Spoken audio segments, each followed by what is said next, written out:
অনেক সময় অনেক মানুষ যারা দিন সম্পর্কে উদাসীন, তাদের বিভিন্ন রকমের বক্তব্য থাকে, আপনারা দেখবেন।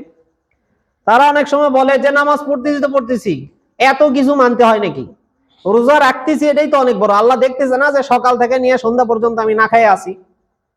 সকাল থেকে সন্ধ্যা পর্যন্ত একটা দানা, এক ফোঁটা পানিও তো আমার গলার মধ্যে যায়নি, তাহলে কেন আমার রোজা আল্লাহ কবুল করবে না একটু ভুলের কারণে? মনে করে অজু করতে গেছে, অজু করতে যায় কুলি করতে লেগে একটু পানি গলার মধ্যে চলে গেছে, এখন আরেকজন বলতেছে ভাই রোজা তো হবে না আপনার, এটা পরে কাজা করে নিতে হবে। এখন ও বলতেছে কেন কাজা করতে হবে কেন?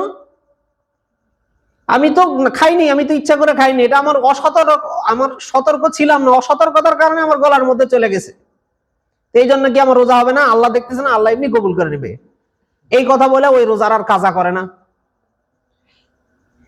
তো এটা দিনের মধ্যে, দিনের ব্যাপারে উদাসীন হওয়া, যারা দিনের ব্যাপারে উদাসীন, এটা তাদের বক্তব্য। দুনিয়ার সামান্য একটা জিনিসের উদাহরণ দেই, তাহলে আপনাদের বুঝে আসবে। অল্প কিছুদিন আগে আপনারা দেখেছেন যে বাংলাদেশে নির্বাচন হয়েছে, ভোট হয়েছে। আপনারা যারা ভোট দিতে গেছেন তারা যায় দেখছেন যে ওখানে যে পেপারটা থাকে, এই পেপারের প্রত্যেকটা আলাদা আলাদা ঘর আছে। কিন্তু কোন মানুষ মনে করেন সকালবেলায় উঠে নাস্তা টাস্তাও করেনি যে না ভোটটা আগে দিয়ে আসি, পরে যায় হয়তো সিরিয়াল পাবো না, লম্বা লাইনে দাঁড়ায় থাকতে হবে, নাস্তাও করেনি, খালি পেটে চলে গেছে। যাই দেখে যে গাড়িও নেই, ভোট কেন্দ্র বাসা থেকে অনেক দূর। চিন্তা করে যা ভোটটা দিতে যখন বাইরে হয়েছি, খালি পায়ে হেঁটেই চলে যায়, পায়ে হেঁটে চলে গেছে কেন্দ্র পর্যন্ত। যাওয়ার পরে অনেক কষ্ট করে ওখানে যাওয়ার লাইন টাইন পার হয়ে যখন 3 তলার উপর যে ভোটটা সুন্দর করে দিয়ে আসছে, কিন্তু ভোট যে দিবে ওটা ঘরে না দিয়ে উপরে এক দাগের উপর পড়ে গেছে। এরপরে আবার হেঁটে হেঁটে বাসায় আসছে।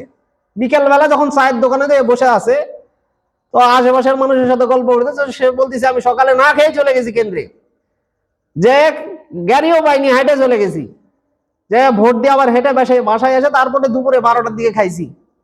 তো ভোট কোথায় দিছো?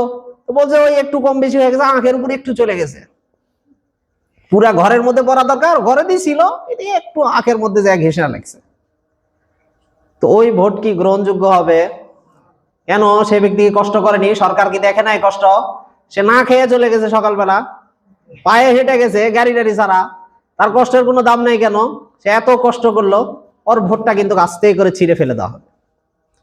তো দুনিয়াতে যদি এত সামান্য বিষয়ের যদি এত কড়াকড়ি হয়, এত নিয়মের এত পাবন্দি হয়, তাহলে আল্লাহর কাছে ইসলামের কত গুরুত্ব হবে, দিনের কত গুরুত্ব হবে। তো এগুলো দিনের মধ্যে উদাসীনতামূলক এগুলো কথাবার্তা, যা পারি এরকম করে নামাজ পড়লে হয়ে গেল, আল্লাহ এটাই কবুল করবে। দেখতেছে না বুড়া হয়ে গেছি, আর কত আর ওগুলা শিখতে পারবো না, এখন কোরআন টোরান শিখা যাবে না, যেরকম এত সারা জীবন পড়ে আসলাম, আর কি হবে এই 2 দিন পড়লে? তো এটা দিনের মধ্যে উদাসীনতার কথাবার্তা। এই ধরনের কথাবার্তা থেকে আমাদের বাঁচতে হবে।